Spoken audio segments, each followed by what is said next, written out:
It's more than just a hobby or pastime, cause 24/7 I'm representing a mass line. Daily grind, 85, wonder why maybe I'm way behind lately. Been occupying my mind with the possibility this means we'll all end with 2 albums and a handful of people I call friends, and friends I call my comrades, and comrades who stand together write a book till it ends. Indeed, as we be headed in directions, getting whole towns polarized, either loving or leaving. Indeed, I'm giving credit to the fam who believed it, preceding the hype of the hyperbole of the media. Even though some people abandon ship, on the other hand, some were skeptical quick, but now they quit the bandwagon up, sagging my pants at the cocktail party with the mayor, and later rocking a party with 1,000 in the air. Yeah, that's a beautiful thing. And if you're new to this thing, don't front, ask a question, stay humble, do your thing. But just remember, you ain't gotta prove a thing. Stand up or fall down. Thanks for listening. It's your boy Strong On here at 90.5 FM KSJS in San Francisco. At Slim's, we just got finished seeing Blue Scholars drop an amazing set. First question I have for you guys is, you guys tackle a lot of serious subjects in your music. How do you guys maintain or balance creativity with the heavy subject matter? Well, it's easy for me. I just make slappers. And me, I just write lyrics that I think I would personally appreciate if someone else wrote. And I started doing it not knowing whether anybody else was gonna feel it. And through accident finding out that some people do, just kept evolving with that. Just being honest with what I see, hear, feel, putting that on record, somebody out there is gonna relate to it. And if I think too much about it, I think that's when that's when that connection with the audience starts fizzling out, is when you start second guessing yourself, because you can't please everybody. So yeah, I just, in a similar way that Saba just does what he feels comes natural, I'm doing the same thing. And it's probably because I'm writing a reflection of what I'm actually living and seeing. It has a lot to do with keeping myself surrounded by people who will challenge me, who will check me, who I can have conversations with about things that are happening in the world.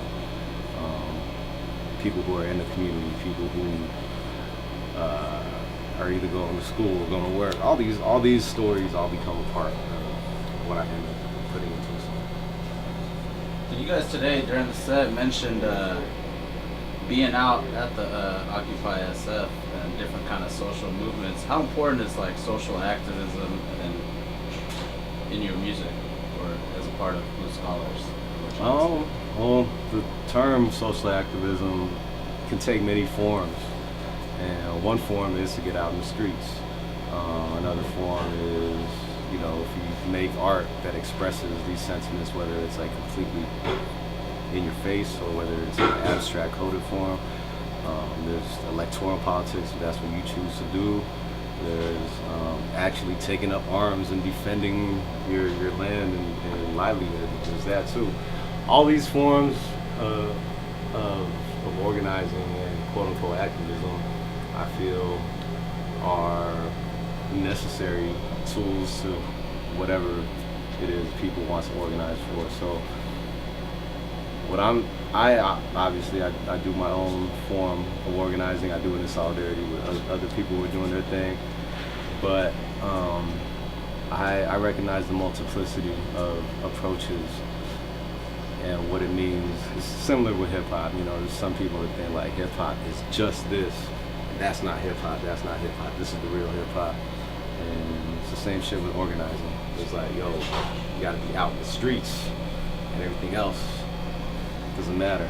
I'm like, I'm at a point where I'm just curious and observing, and not telling people what to do or what to think, but just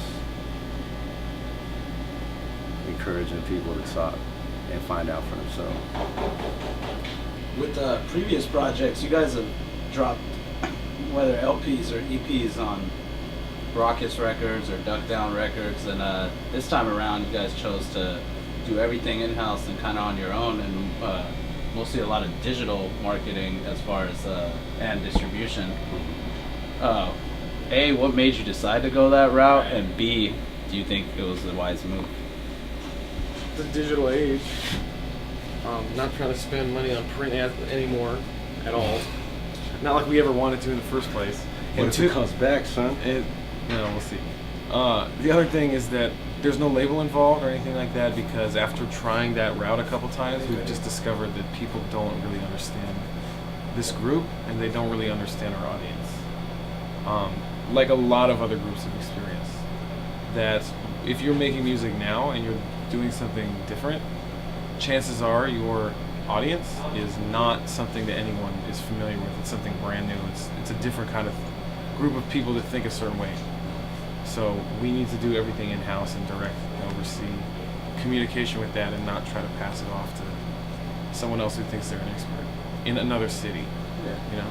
Through no fault of the label. Right. I mean, it's not their fault that we're unmarketable to them. Right. Yeah. That's Nor what they think. nor is it ours. Right. But labels, especially established ones, they have something to offer. It's why they even exist, and even exist this long in a game where like average lifespan is like 1 to 3 years. So these entities, you know, Ruckus, Duck Down, they definitely had at the time when we're looking to tour outside of our region or get distribution, when that model was still viable, when there were actually still moms and pops record stores everywhere. It fit this group, that model at that time, and we're just at a time where labels are doing what they need to do to survive, artists are doing what they need to do to survive, and it's very rare for a group that does a lot of their own thing in their own lane to find a model that a label can offer that allows both groups to mutually benefit equally from it, especially now with 360 deals and contracts going out, where labels traditionally used to fund your album and get a cut of the money made from your album being sold. Now they want a percentage of your merch, your licensing, the shows that you do. When you buy some toilet paper, they want a third of that roll. Basically everything. That's why it's called a 360 deal. They get 360 degrees of your ass. And that's just something that we are maybe at another dimension, we probably would have signed that contract, but in this dimension, it's not gonna work. Alright, so when the beat drops, I want to see everybody jump up and down. Like you want to pogo stick and dance. Ooh, ha ha. New people coming through, you better move. You right here, go. Watch this, here we come. Over here. New people, we new people coming through, you better move when we come. Watch this, here we come. New people, come on. We be that new people, say that new now. We be that new people, say that new now. We be that new people, say that.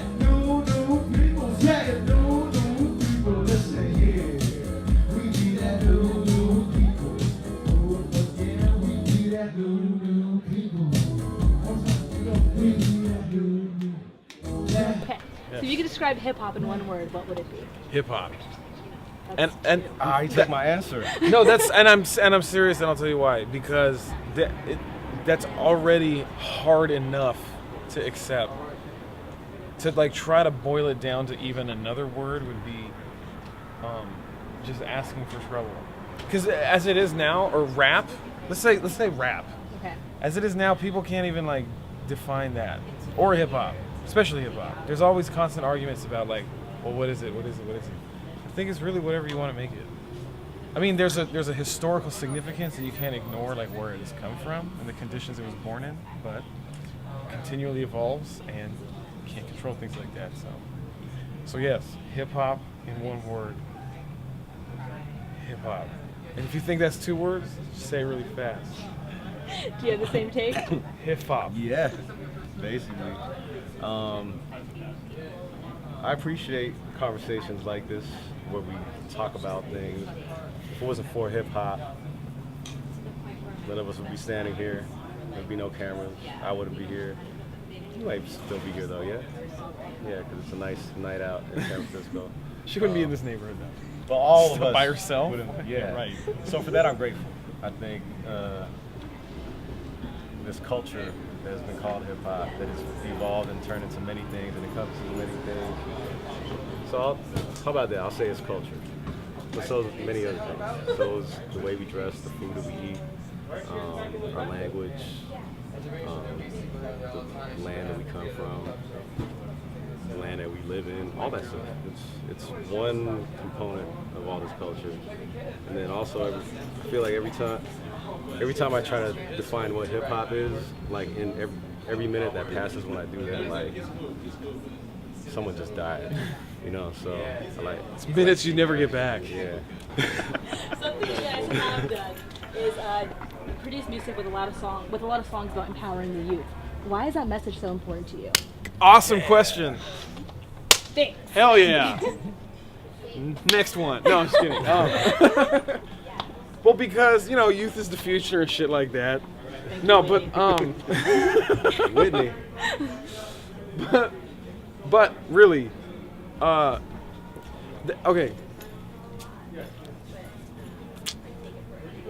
The power of being youthful, which is something that actually never leaves you, no matter how old you are, as long as you engage it, has a lot to do with consciously making a decision to create your reality. The younger you are, typically, the more inclined you are to like want to see your dreams in reality. And it just gets harder and harder as you get older. Ideally, no one would ever change that, but because most of us give up, young people are like where it's at. And on top of that, young people are the ones who are the least polluted by the lies that we all sort of believe to operate in this thing that we're calling society.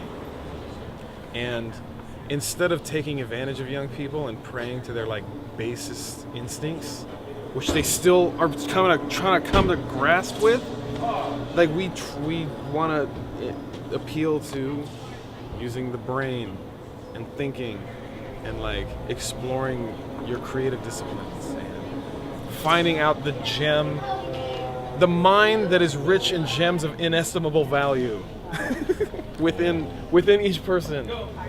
Yeah. And so that's why. I was thinking it's the same for you as well. Yeah. Wow, this is like the complete opposite of a lot of other interviews that we've done. Where like I'm talking all deep, and then you wrap it up in a more accessible, Like way. lighthearted way. So Yeah. I'm like, what can I do to? To make that. Okay, I lighthearted. got it. So in the Matrix, right? I just kept hearing Morpheus. Salva's voice reminds me of Morpheus and shit. So this is why I'm thinking about it. Remember, there's a scene where, Neo just got unplugged from the Matrix, and he's in the real world now. Morpheus is walking him past all these people who are like all plugged in and shit. And Neo goes like, why not this motherfucker? Why not that motherfucker? He doesn't actually say motherfucker, but he says, why not this person? And Morpheus goes, because once you reach a certain age, you become set in your ways. Meaning like the Matrix is reality to them because of the length of time that they've spent in it and allowing that to be the reality without the choice. You know, that's just how it is. Whereas like younger people inherently are still in a phase where they're questioning and finding out both who they are and how the world works. So that's where all the energy is that always propels things forward. A new generation will come in and choose what it is about the previous generation that they want to keep and what they want to throw away. And that process needs to happen because ain't no old people invented shit, except for maybe like Albert Einstein. And No, old people invent stuff. It's just like really refined. It's like things that take 30 years of like and it's some shit that started when they was young. See? Yeah, exactly. It starts when you're young. Of course. You And can't just go finally- kicking in Cancun Einstein until you're 30. didn't like and then go invent some shit. Einstein didn't have a day job and just like was a cog in the machine, and he woke up at 40 like, yo, I'm gonna start working on theories of relativity. It was a process that started from when he was young. All those Grey Goose parties were fun, but now it's time to get serious. There's no rest for the weary. Just keep going. It's like that, jump. It's like that, jump. It's like that, it's like that, jump. It's like that, jump. Like that, jump. Move. And that's all.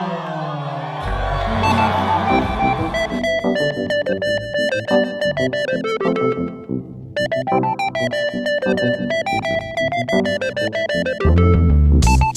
whether you ballin' or broke, wanna find the most high, just follow the smoke. Everybody wanna fly, but nobody wanna know how that whole thing started. Whenever you were born, yeah, go back farther. Deep in the jungles of the Ganges River, 2000 BC, see Hindus and Sikhs, shitloads of weed. Very first plant cultivated for the fabric, and anytime they burned it, the people started dancing. Medicine man put the people in a trance, then they transported west, brought by brown farmers, shared with the Rastas, and said it's called ganja.